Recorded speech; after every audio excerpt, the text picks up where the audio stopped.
샬롬, 이동춘 목사입니다. 오늘도 여러분의 삶이 주님의 평안으로 가득하시길 기원하며 하나님의 말씀을 나누겠습니다.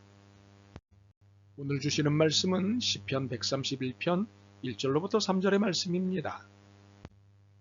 여호와여, 내 마음이 교만하지 아니하고 내 눈이 오만하지 아니하오며 내가 큰 일과 감당하지 못할 놀라운 일을 하려고 힘쓰지 아니하나이다. 실로 내가 내 영혼으로 고요하고 평온하게 하기를 젖된 아이가 그의 어머니의 품에 있음 같게 하였나니 내 영혼이 젖된 아이와 같도다. 이스라엘아, 지금부터 영원까지 여호와를 바랄지어다. 아멘. 시편 131편 1절로부터 3절 말씀을 본문으로 힘을 빼야 하는 이유, 그래야 얻을 수 있는 것들이라는 제목으로 말씀을 나누도록 하겠습니다. 본문의 메시지는 한마디로 힘 빼입니다. 본문은 다음과 같은 고백으로 시작합니다. 여호와여, 내 마음이 교만하지 아니하고 내 눈이 오만하지 아니하오며 내가 큰 일과 감당하지 못할 놀라운 일을 하려고 힘쓰지 아니하나이다. 힘을 빼겠다는 이 고백은 무언가를 크게 깨닫고 난 뒤에 드린 고백입니다. 무엇일 것 같습니까? 구체적인 것을 짓기는 어렵겠지만 분명한 사실은 교만하고 오만한 삶을 살았던 것에 대한 반성으로서 고백입니다. 그 오만하고 교만했던 대상이 하나님이었을 수도 있겠고 자신이 상대하는 모든 것이었을 수도 있습니다. 분명한 것은 그는 교만하고 오만한 삶을 살았다는 것입니다. 그리고 이러한 교만과 오만의 태도는 큰 일과 놀라운 일을 도모하는 데 따른 태도였던 것 같습니다. 나는 이 정도 일이 아니면 안 해. 이 정도는 돼야 일이지 않겠어? 그런 것도 일축에 속하나?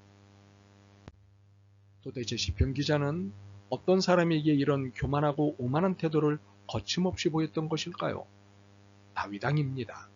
이스라엘을 강대국으로 만드는데 초석을 놓았던 다윗 왕입니다. 사울 왕으로부터 갖은 수모를 겪으면서도 왕이 됐고 끝내 이스라엘을 강한 나라로 만들었던 왕 다윗입니다. 사실 다윗은 왕위에 오르기 전까지 하나님 앞에서뿐만 아니라 누구 앞에서든 겸손하고 예의 바른 사람이었습니다. 다윗의 이런 태도에 그를 따르는 사람은 누구든 충신이 됐습니다. 다윗을 위해서라면 목숨도 아끼지 않는 충신이 됐습니다.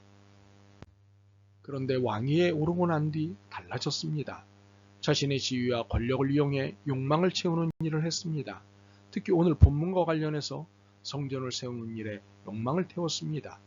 물론 자신의 궁전을 지으면서 죄스러운 마음으로 최고의 성전을 봉헌하기 위한 점은 높이 살만합니다.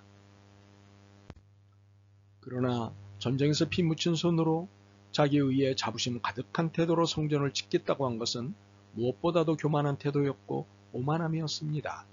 하나님은 다윗의 이러한 태도를 보시고 드리고자 하는 성전을 거절하셨습니다. 이에 충격을 받은 다윗이 그때 깨달은 것입니다. 주님, 힘을 빼겠습니다. 시편 131편은 다윗이 지은 시로 성전에 올라가며 부르는 노래입니다. 다윗은 성전에 올라갈 때면 이 시를 노래했습니다. 그러면서 이전에 교만하고 오만했던 자신의 부끄러움을 기억했습니다. 그리고 다짐했습니다. 힘을 빼야지. 그런데 여기서 우리는 궁금함이 생깁니다. 다윗은 강대국의 왕으로서 하는 대부분의 일이 당연히 큰 일이고 놀라운 일이었을 텐데 그가 이 모든 일들을 하려고 힘쓰지 않았다? 과연 그럴 수 있을까요? 아니면 무슨 뜻일까요? 그가 할 일을 안 했다는 것일까요? 아닙니다. 그가 일을 하지 않았고 일을 없앴다는 것이 아닙니다. 교만하고 오만한 태도를 없앴다는 것입니다. 2절로 설명하겠습니다. 실로 내가 내 영혼으로 고요하고 평안하게 하기를 젖된 아이가 그의 어머니 품에 있음 같게 하였나니 내 영혼이 젖된 아이와 같도다. 젖된 아이가 할 수 있는 일은 없습니다. 엄마에 의해 품에 안기게 되는 것뿐입니다. 자신이 할 수 있는 일은 아무것도 없습니다. 다윗이 자신의 영혼 상태를 젖된 아이로 말한 의미가 무엇일까요? 큰일, 놀라운 일, 이 모든 것이 자신이 하는 일이 아니라고 고백한 것입니다. 이 모든 것은 하나님이 하시는 것이라고 고백한 것입니다. 자신은 단지 하나님의 은혜와 능력에 기댈 뿐이라고 고백한 것입니다. 그런데 다윗은 이러한 신앙 고백 후 이스라엘을 초대하였습니다. 이스라엘아, 지금부터 영원까지 여호와를 바랄지어다. 이렇게 다윗이 이스라엘을 초대한 이유가 무엇일까요? 두 가지입니다. 하나는 자신의 신앙 고백으로 이스라엘을 초대한 것입니다. 모든 것은 하나님이 하시는 일이라고 함께 고백하자는 것입니다. 다른 하나는 이후부터는 더 이상 왕인 다윗을 바라보지 말고 만왕의 왕이신 하나님만을 바라보라는 것입니다. 그렇습니다. 다윗이 자신의 신앙 고백에 모든 이스라엘을 초대한 이유는 분명합니다. 모두 힘을 빼십시다. 하나님만 바라보십시다. 우리는 다윗의 이러한 신앙 고백에서 유난히 주목할 것이 있습니다. 자신의 영혼 상태에 대해 고백한 것입니다. 2절 끝자락입니다. 내 영혼이 젖된 아이와 같도다. 무슨 뜻일까요?